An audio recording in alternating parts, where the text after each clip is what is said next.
Want to stay up to date with everything that's happening on the show? Or do you have a story that you'd like to submit for one of our Listener Stories episodes? You can get in touch with the show via the website at www.hauntedukpodcast.com, on Instagram at hauntedukpodcast, on X at hauntedukpod, or you can email us at contactus@hauntedukpodcast.com. We're also on Facebook and TikTok. And if you want to support the show, you can do it via either Patreon or Ko-fi. Both platforms have exactly the same content, but work in slightly different ways. One of the advantages of Patreon is its sleek user interface, but if you want to avoid those pesky additional charges Apple, Google, and Patreon apply to your subscription, then why not give Ko-fi a try? Simply open a browser window and type ko-fi/Haunted UK Podcast. That's Ko-fi/Haunted UK Podcast, and you'll soon find us. Whichever platform you choose, we're sure you'll enjoy the bonus content. Thanks for listening, and enjoy the episode.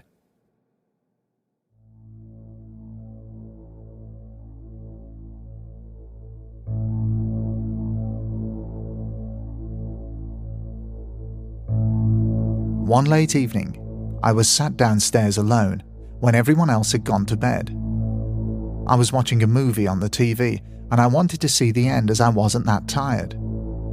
Out of respect for the others in the house, I turned the volume down to not disturb them, even though they were quite a way up in the house. As I was sat there, I began to feel uneasy, not something I'd ever felt in that house, or anywhere else for that matter. Feeling anxious, I was strangely afraid of making any sudden movement. I felt like I was being watched, I guess. This is when I began to hear something. It sounded like a cat's bell slightly ringing, just like you'd hear if a cat was scratching itself. Now they did have a cat, but I was certain that it didn't have a bell on its collar. It only seemed to ring for a second or two before it stopped and made way for something that made my blood run cold and send my whole body into shock. I began to hear whispering coming from the end of the room. Now at first, I wasn't even sure if it was whispering I was hearing, until this one moment where I heard words sharply formed and whispered with some urgency. Something like, "He's over there."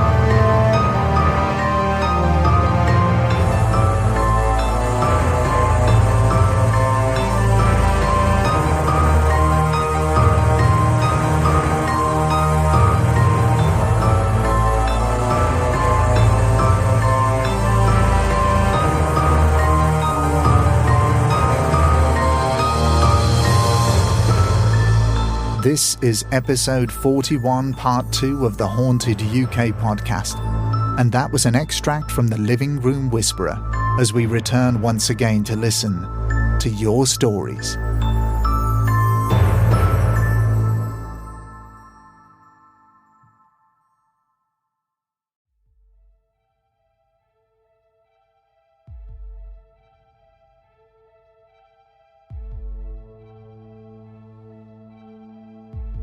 As with all of the Listener Stories episodes, even going all the way back to Season 1, there seems to be a huge appetite to hear about the experiences of fellow listeners. Stories of incidents which many would think would never happen to them seem to strike at any time and in any place. We return with a second helping of your fantastic listener experiences, and as with Part 1, you won't be disappointed. Jack Jardine has been a long-time listener of the show and even contributed to the Listener Stories Part 2 of Season 2 with his extremely spooky tales from the time when he worked at none other than Stirling Castle. Jack writes, Bannockburn House is a 17th century mansion house located just outside the town of Bannockburn, Stirlingshire. The house was built in 1675 by Sir Hugh Patterson on land purchased along with the baronetcy of Bannockburn. The house itself is considered somewhat of a rarity in Scotland, as excluding a Victorian extension to the rear, it remains mostly true to its original design. Its lay hall and blue room in particular are beautiful examples of decorative work done by Hulbert and Dusterfield, with ornate ceilings of the same design used in their work on Holyrood Palace on behalf of King Charles II. Its facade is very grand, but definitely looks the part of the haunted house, as up until recently the house was in a rather poor state following years of neglect by its absentee owner, as well as caretakers with limited capability to preserve the rapidly declining property. In 2017, the property was put up for sale, and the people of Stirling came together to raise the money to purchase the house for a community project. The purchase was successful, and currently much work is being done by volunteers to preserve the house and return it to its former glory.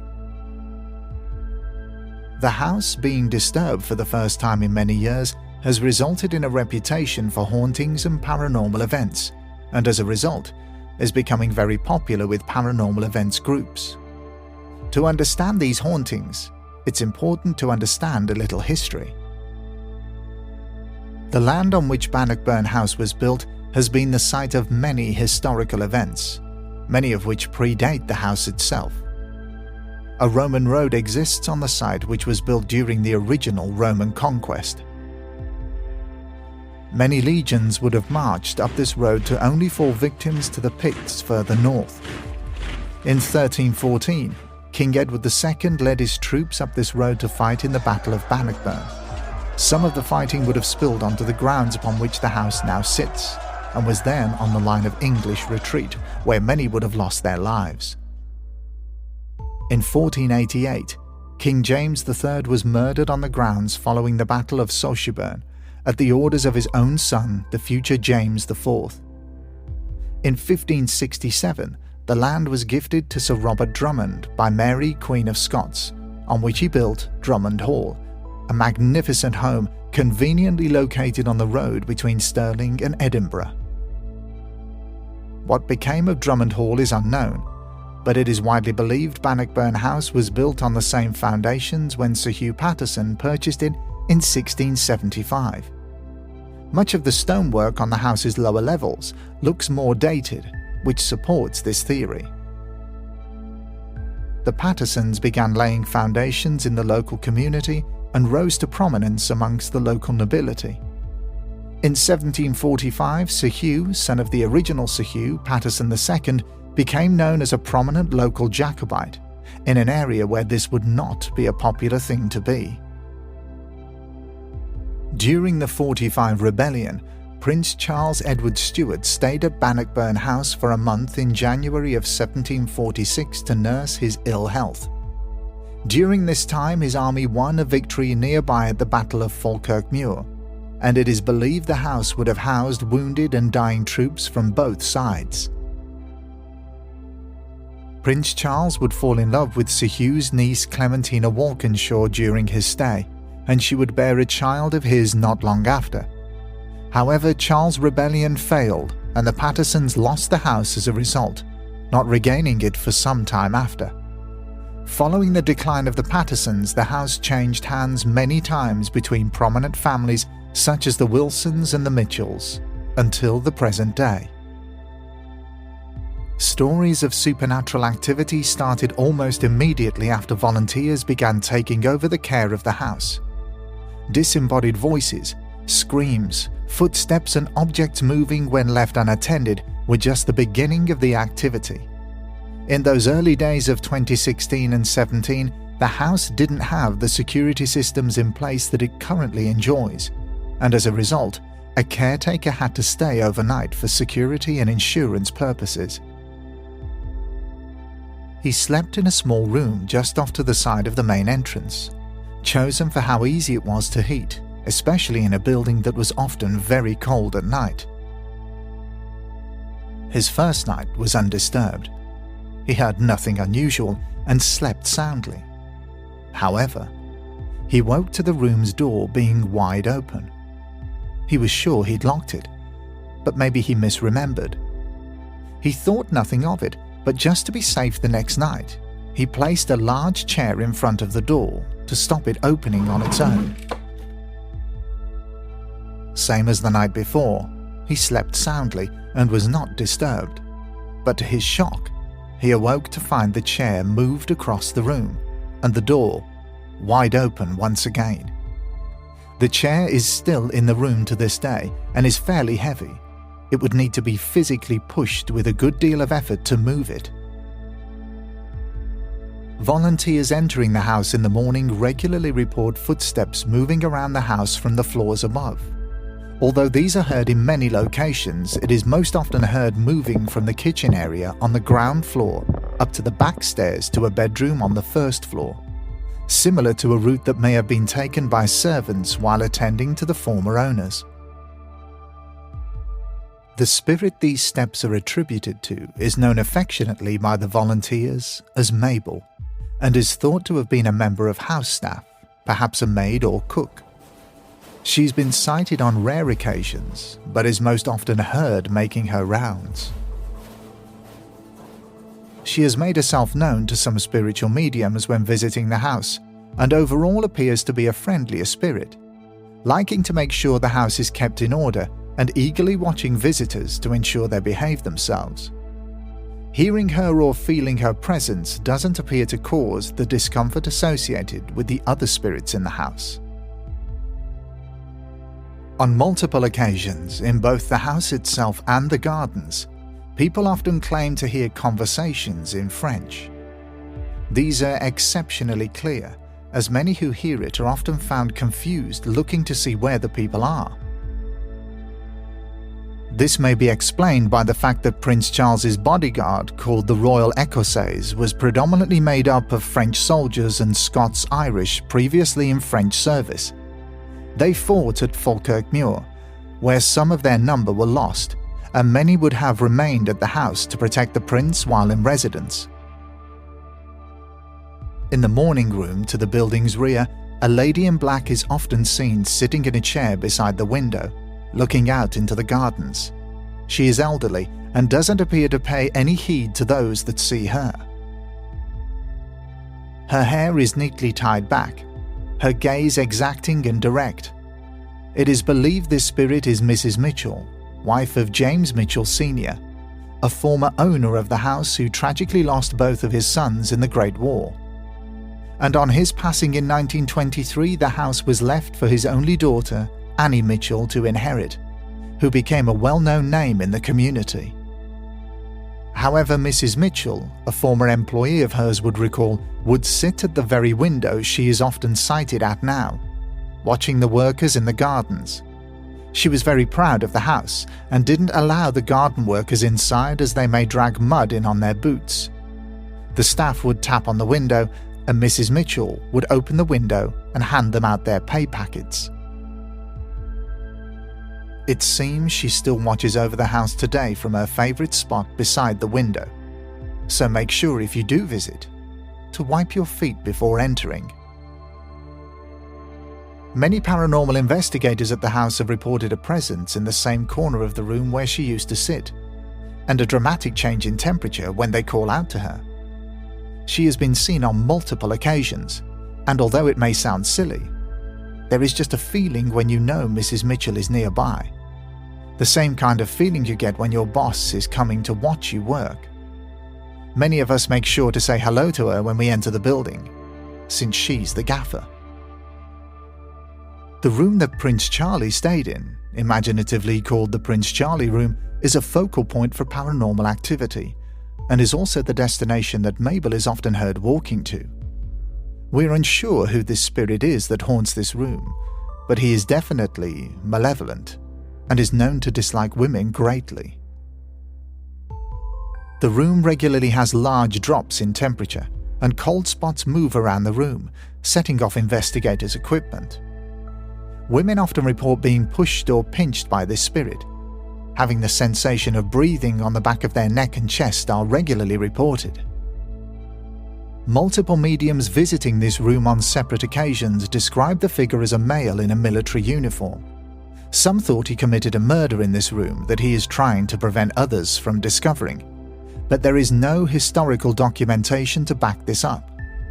It is interesting, however, that they have come up with the same conclusions independent of one another. Opposite the Prince Charlie room is a smaller room. We are unsure of this room's purpose, and it is rather unremarkable, with only a shelf and a fireplace to adorn it. However, many people, myself included, feel a sense of fear and foreboding inside.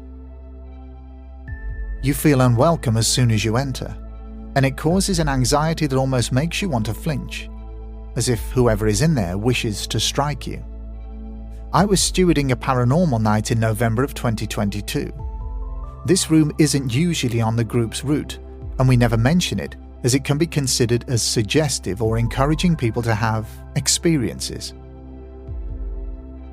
A member of the group opened the door to have a peek inside, and as I began moving to ask her to move along, she let out a massive scream. A veteran of many paranormal events previously, it was out of character for her to attempt to run for the house exit.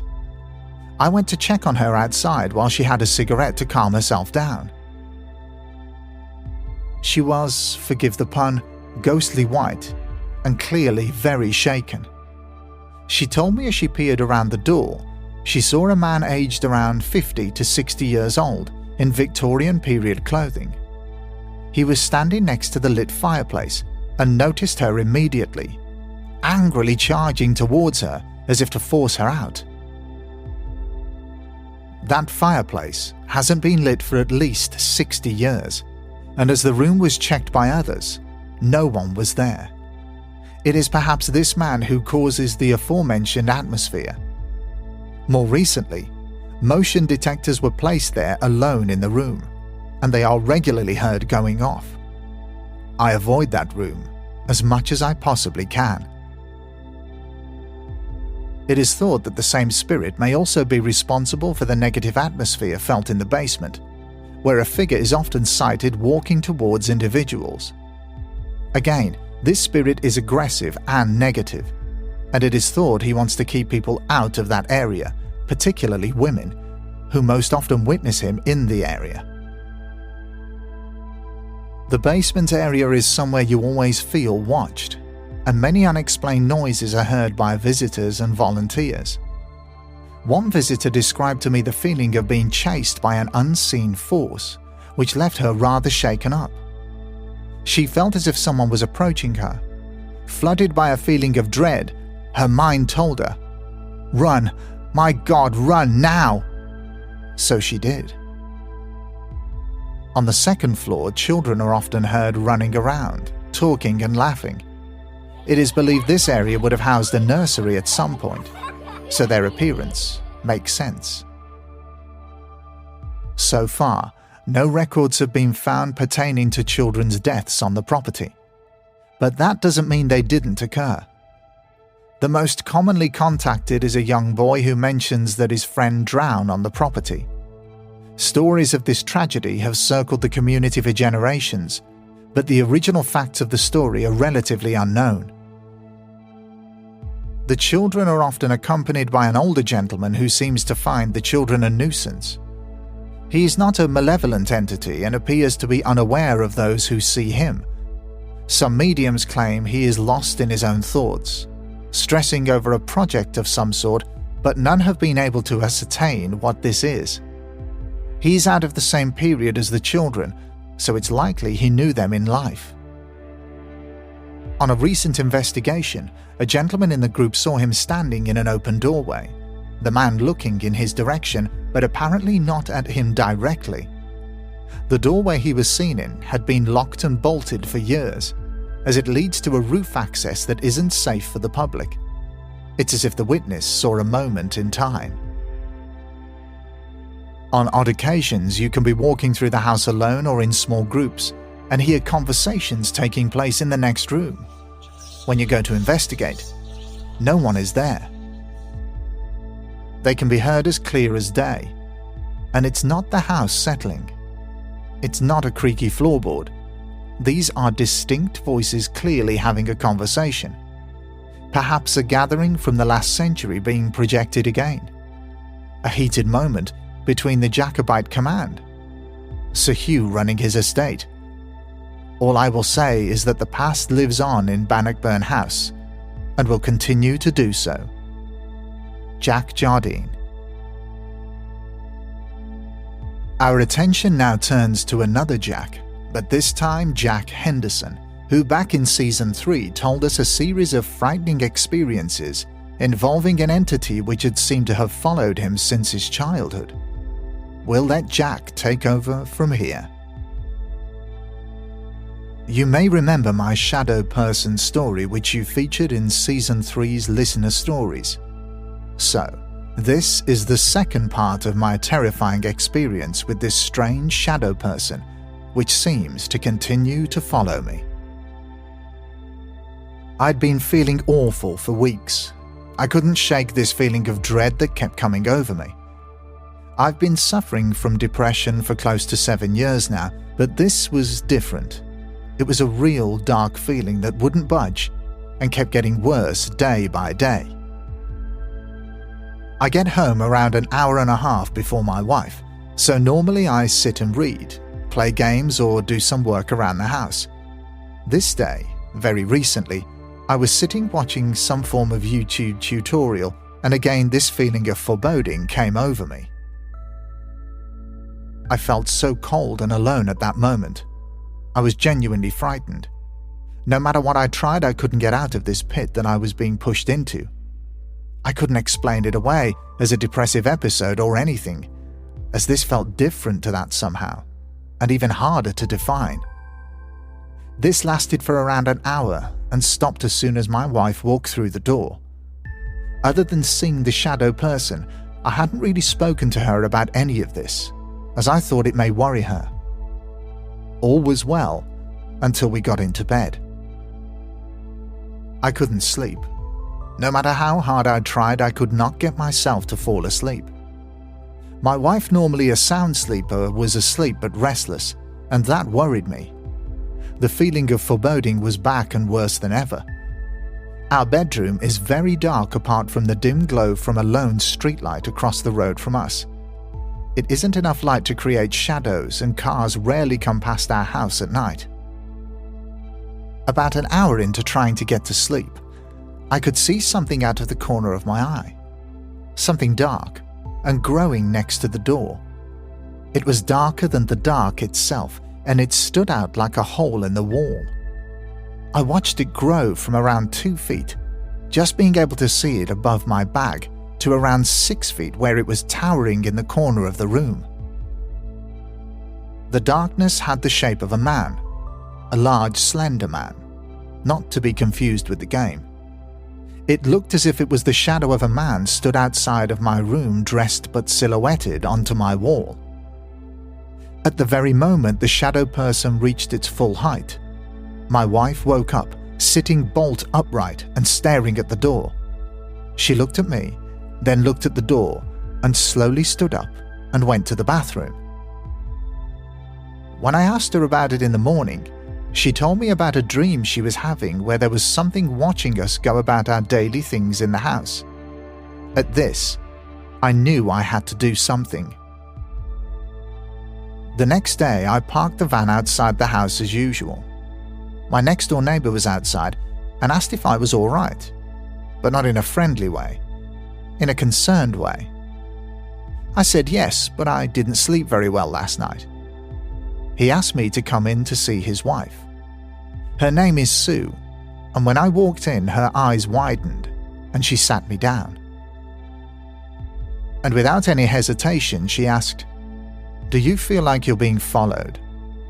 Wanting to appear as normal as I possibly could, and as if there certainly wasn't this invisible presence following me, I replied, no. Sue was insistent. "No," she said quite sternly. "There is something malicious attached to you. something that wants you. I couldn't hold it any longer. It was like a pressure valve released, and it all came tumbling out, and I told her everything, from the first sighting all the way up until today. She asked if I would be okay with her performing what I'd describe as a blessing or a spell of some description. I agreed. Anything to take this feeling and this depressive pit away from me. So, she sent me on my way. That night, the same issue occurred. I could feel myself not able to sleep, but at the same time, I couldn't take my eyes off the corner of the room. Again, the darkness arrived. This time it was different. It was as if he was scared, as if I had the upper hand, as if something was pushing it away. The ordeal lasted around 4 seconds and he was gone. I slept soundly that night, better than I had in a long time. I now genuinely believe that the shadow person has gone. My depression has ceased to affect me any longer, and I feel great in life. I'm moving forward in better ways than I could expect. Sue has spoken to me a couple of times and has told me that the thing following me wanted me for something, as if it thought I could set it free. She really did help me. This is my second story, Salisbury Prison Haunting. As many of you are probably thinking, why the hell did Jack, after all these years of having an attachment, decide to take his wife on a paranormal investigation? Yeah, well, I don't do things by halves, but also, I did know that I had protection that Sue advised me on. It was a great night and really good fun. Some of the things we did were a little out there, for example, table tipping, but we did manage to get a good response from all three things: table tipping, glass divination, and the Ouija board. So first, glass divination. This, for those who don't know, is where 2 or more people gently rest their fingers on an upside-down glass. It is designed for yes or no questions. So, we started with 5 of us on the glass. One of the ladies didn't want to join in, as she had had some bad experiences with it before and didn't feel comfortable. The glass was moving from side to side, and the normal, obvious, explainable stuff. Everyone got freaked out and backed out of it, so in the end it was only myself and my wife. We started it again, and slowly the glass began to move. Not in the way it did before, but in a totally new way. It was spinning on the spot.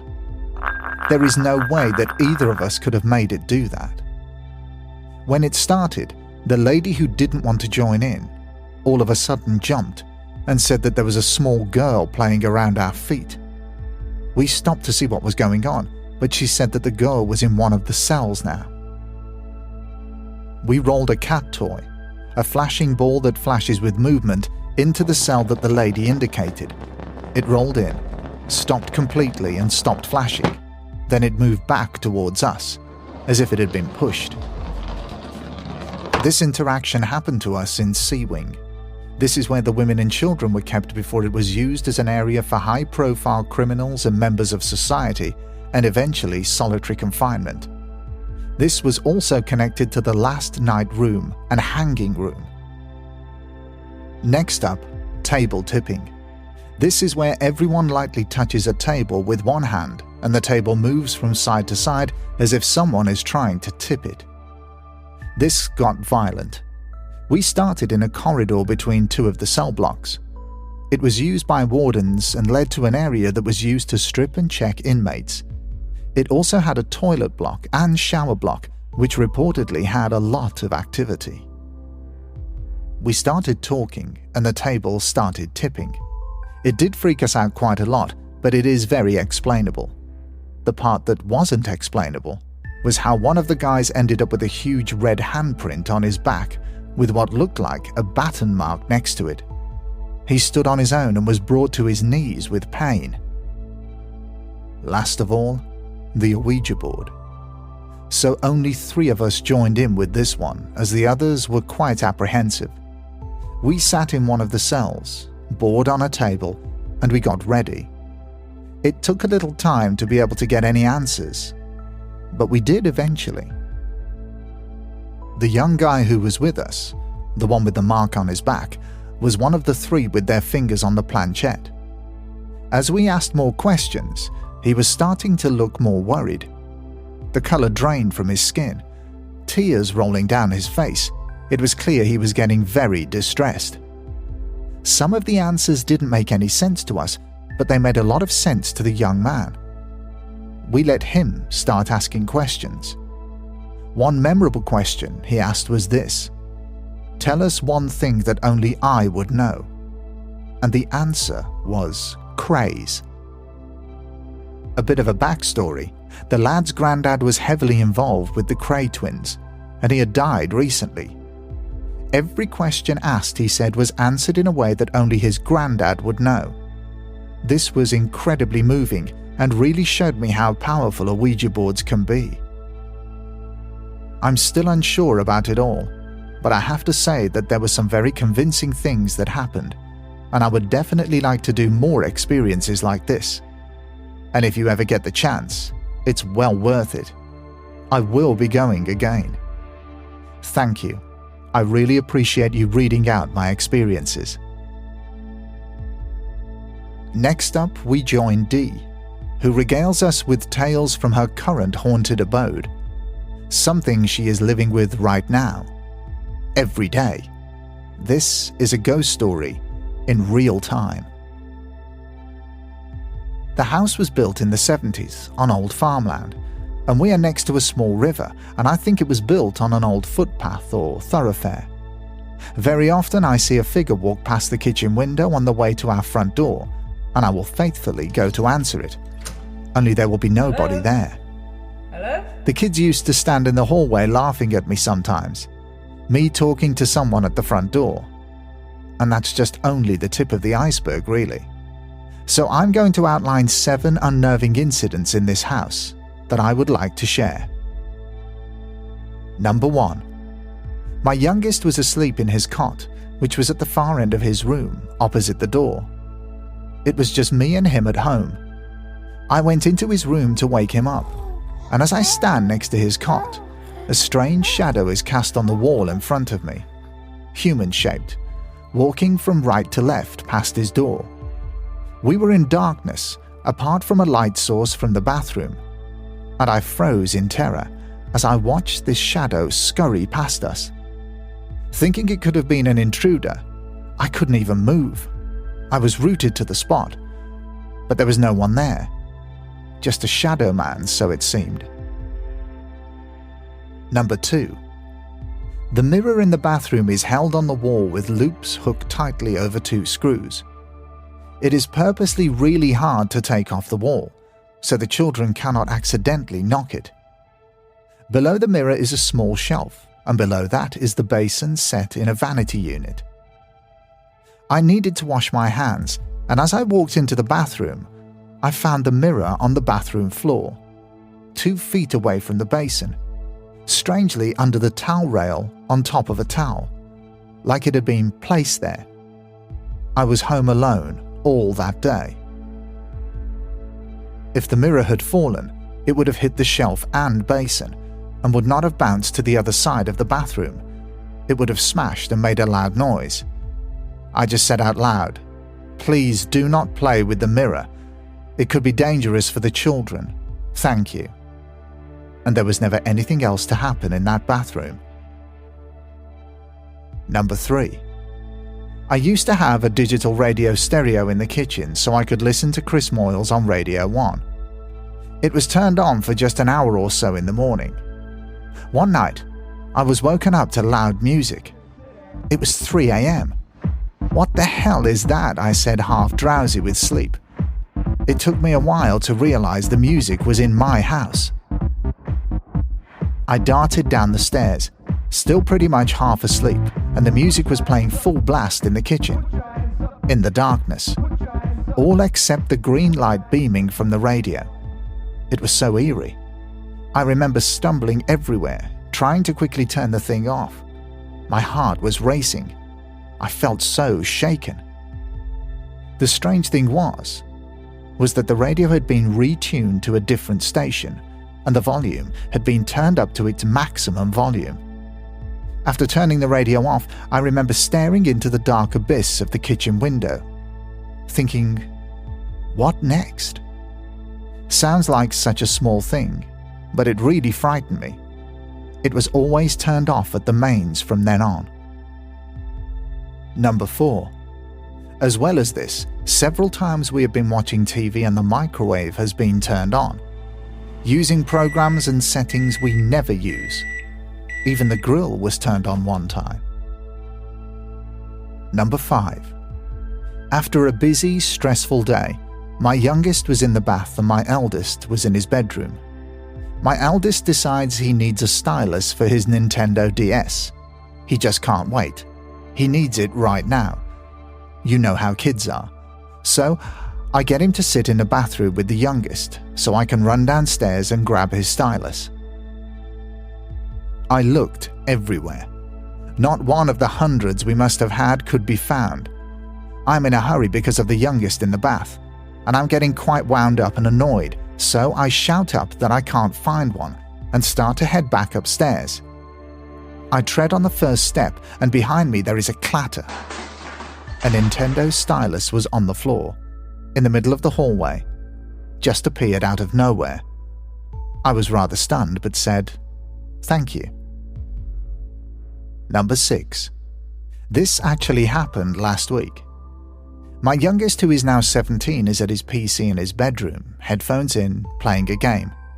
I was in the kitchen with my eldest when I left him to go to the toilet upstairs. Sitting on the toilet, I heard someone trudge across the landing outside the door. At this point, my youngest was still on his PC. I wash my hands, go back downstairs asking, "Were you just upstairs?" Puzzled, he looked at me and said, "I haven't moved."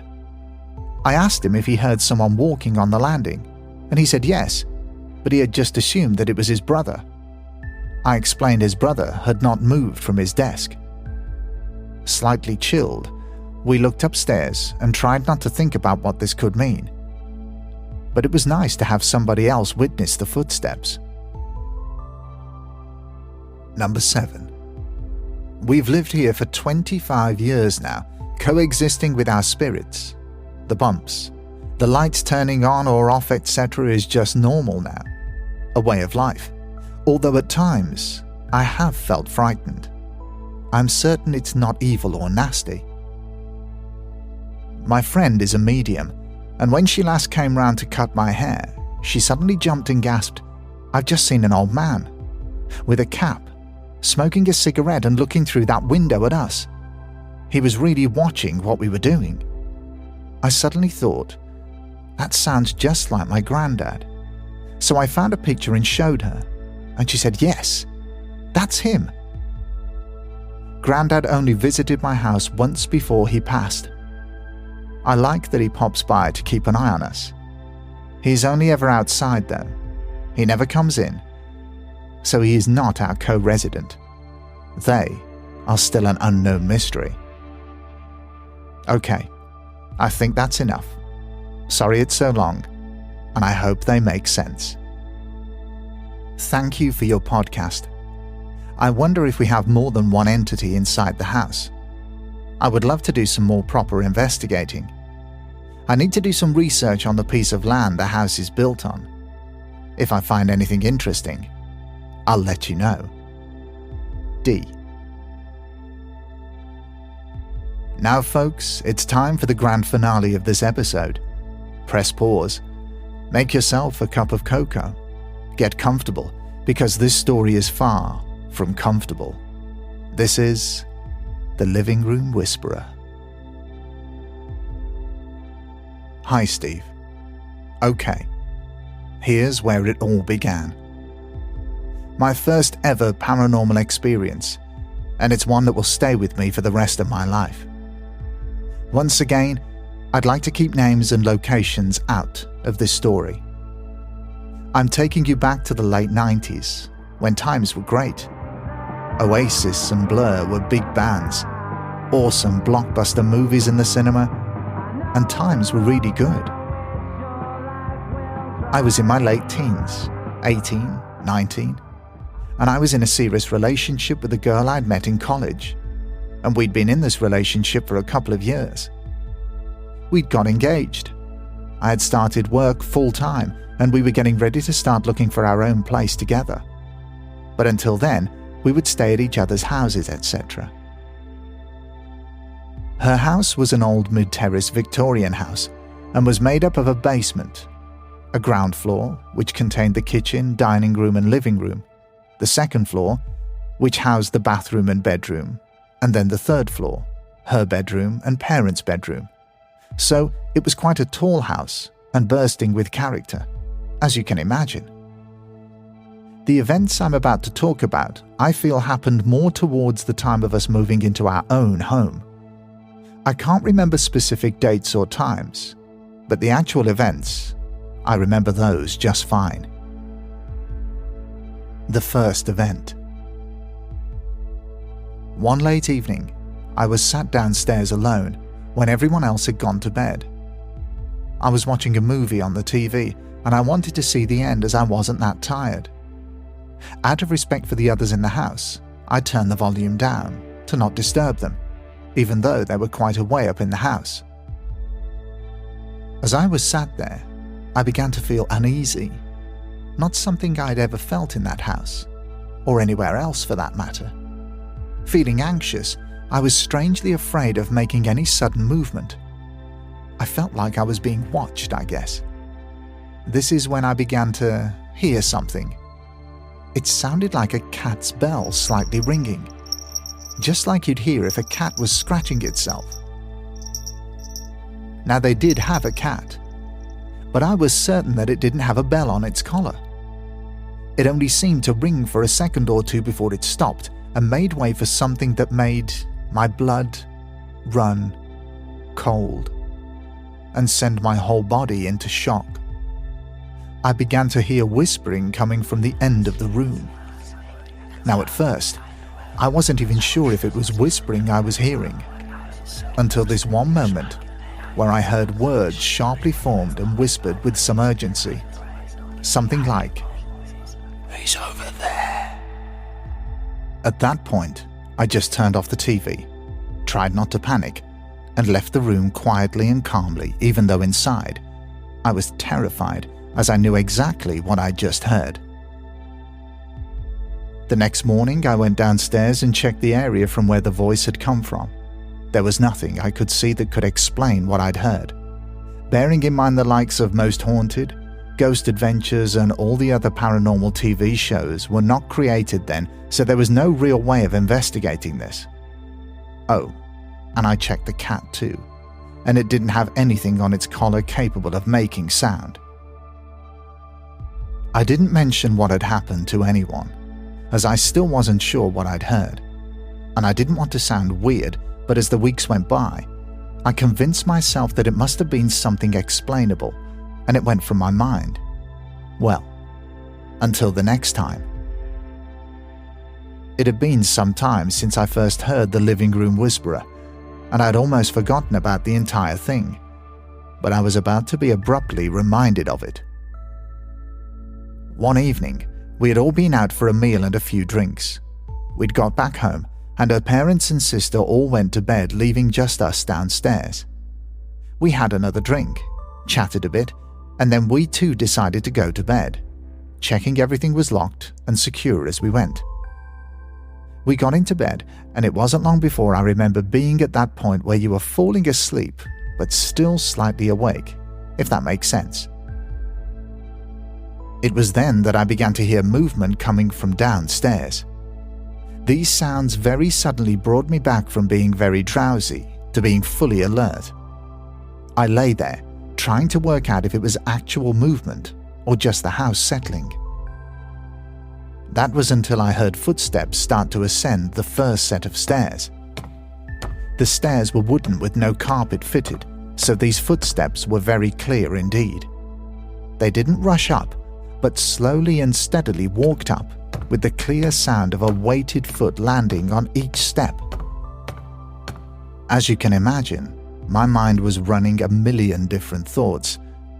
Had someone broken in? Had someone broken in and was hiding away in the basement waiting for everyone to go to bed? Or had someone just got up? All these things and more were swirling around my mind the whole time the footsteps kept coming. I was 100% certain that the house was locked and secure. Then the walking had reached the first landing. Again, no fitted carpet, just original wood flooring. The footsteps continued past the bathroom, her sister's room, and was suddenly ascending our flight of stairs. At this point, my girlfriend had suddenly turned over and was now pulling herself into my back, hiding behind me, and I could feel her heart pounding into my back as she pulled on my t-shirt and got as close to me as she possibly could. The next few moments would play out in two ways. One of the parents had got up and I had missed this while falling asleep. Or two, we really did have an intruder. The footsteps stopped at the entrance to our bedroom, and I was getting ready to confront whoever it was. But that wasn't going to be the case. The footsteps started again, inside the bedroom. And the reason why I didn't jump out of bed and confront the intruder, the bedroom door was closed. Whatever it was had come through the closed bedroom door and was now walking around our bed. I was frozen out of sheer fright and my stomach was in knots. We both just lay there, motionless, as whatever it was walked around the entire bed to the other side of the room. I could feel my partner's body trembling with absolute fear, and she pulled my t-shirt tighter each time this thing got closer to her side of the bed. Once it got to her side, it stopped and walked back around to the foot of the bed. It stopped again and then swiped something off the dressing table, something that sounded like a bottle of nail varnish or something, as it sounded like glass. But whatever it was landed with a thump in the wicker basket bin beside the table and caused the makeshift bin liner, a carrier bag, to rustle with the impact. The footsteps started again, walking back towards me, out of the closed door, and back down the flight of stairs in the same manner, slowly, steadily, and every step clear until it went back to wherever it came from. We didn't move. We didn't speak. After a short while, my partner released her grip and rolled back over. I don't know whether she slept or not, but I certainly didn't. I'd laid there trying to make sense of what had happened, thinking of any explanation, but there just wasn't one. And even if I did come up with a rational explanation, there was still one big problem. The bedroom door was shut the entire time. As the morning approached and I could see the light bleeding through the curtains, I jumped out of bed and looked in the wicker basket. There wasn't anything in there. Nothing that made the sound I heard anyway. I looked back towards the bed where my partner was sat up, just looking at me. She looked completely exhausted and expressionless. I began to speak to her about the event. What was that? Did you hear what I heard? What was it? But she shrugged her shoulders. She looked small, frightened, sitting on her hands. Looking at the floor, she said quietly, "I don't know what that was, but I never want to talk about it again." And she meant it. It was quite a strange moment. In the days that followed, if I ever tried to speak to her about it, she would just close me down, change the subject, and get agitated if I persisted. Again, I didn't mention the events to her parents, because if I didn't have the backing of their daughter, then what was the point in discussing the incident? It also occurred to me that they probably were aware of such incidents in the house, and me bringing it up may cause a rift as they, like my partner, didn't seem to be comfortable discussing anything possibly supernatural. It just wasn't something that was talked about. There were no further incidents of note following that night, and after a while, we were moving into our new home together. The house we bought was perfect. A 2-bedroom semi-detached house with a long driveway, a garden to the front and rear. It was just perfect for a first home. On the day we moved in, it was a bright, clear, sunny day, and we were absolutely bubbling with excitement, as you can well imagine. We had got everything we needed to the house with the help of family members, and all seemed to be going well.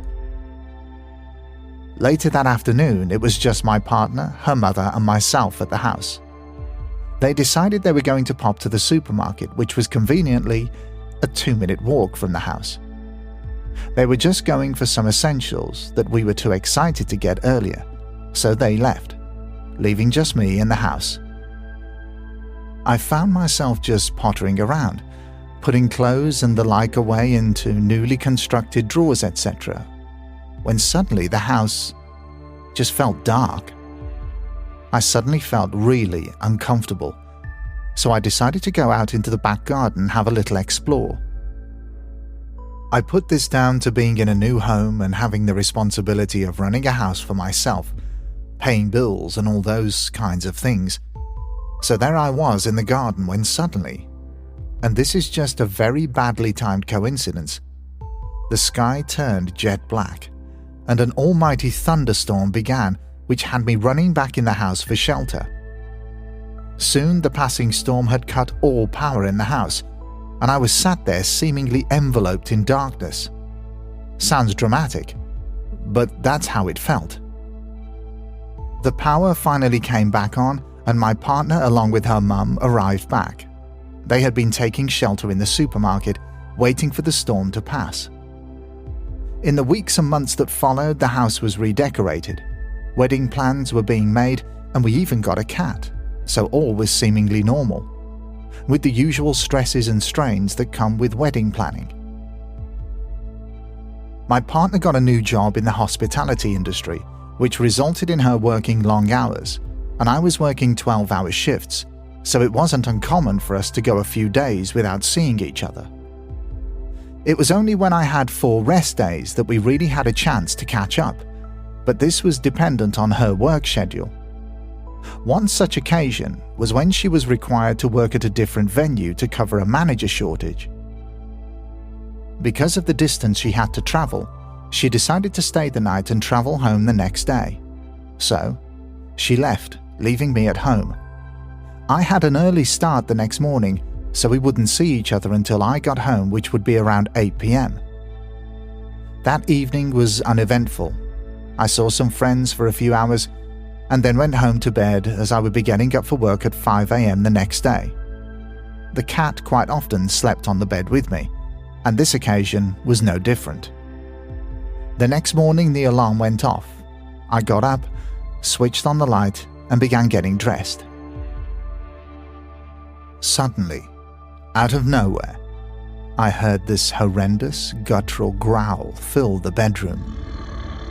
My whole body just froze in complete terror. I was numb. The cat also reacted to the same thing, pinning back her ears and running out of the room. I calmly gathered my clothes, got dressed, and made my way downstairs, trying not to run or react to whatever I had heard. I went into the kitchen, got my lunch from the fridge, put some food down for the cat, and made my way back through the living room towards the front door. The atmosphere in the room at this time was dreadful. It was thick, oppressive, and almost pushing me out of the house. I spent the rest of the day trying to rationalize what it could have been. The only explanation I could come up with was, could there have been a dog outside? But no, the growl was too loud and clear to be from outside, plus the window in the bedroom was closed. So I couldn't explain what it was other than something that was evil. I got home later that evening and my partner was already home. I decided not to tell her what happened, as at the time I didn't know how I'd explain it, and I wanted to see if anything else would happen. Hopefully, something that we could both witness. In the weeks that followed, my mood started to change. I began to feel lethargic, tired all the time, very short-tempered, and I just generally couldn't be bothered to do anything. I stopped seeing friends and family, and I only left the house for work. Work was actually the only place that made me feel better. This began to have a knock-on effect on our relationship. We argued a lot more, bickering over the smallest things. Eventually, it got to the point where we put our wedding plans on hold. We agreed that we needed a break from work, etc., so we booked a holiday abroad to take some time out and hopefully get things back on track. Before we left, I asked my brother, who conveniently lived in the next street, if he could keep an eye on things while we were away and just pop in and put food down for the cat. He agreed. No sooner had we left the country, it felt like we were on our way back. We had such a great time and felt refreshed, ready to face the world after this much-needed break. Little did I know what I would face when I got home. My brother and his wife met us at the house on our return, and we had a few drinks while chatting about the holiday and anything that had been happening while we were away. My brother seemed quiet, and I sensed something was bothering him. I went into the kitchen to get more drinks, closely followed by my brother. Closing the door behind him, he explained that he needed to talk. He went on to explain that when he called into the house a few nights ago, he came in through the back door and into the kitchen. It was then that something began growling at him aggressively from the living room. He panicked, ran from the house, locking the door behind him, and he hadn't been back until now. My blood ran cold, and I couldn't believe what I was hearing. Although I was kind of relieved that it was heard by someone other than me.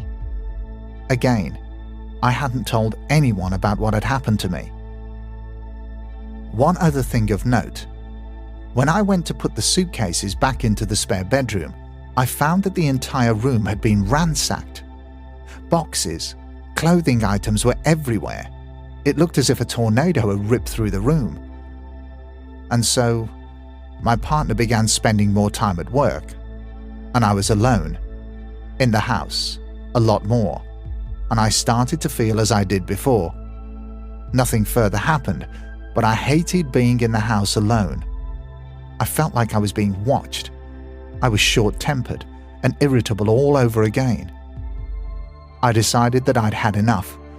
I left the house and the relationship and moved back home with my family until I found somewhere for myself. It wasn't long until I started feeling more positive, back to how I was before.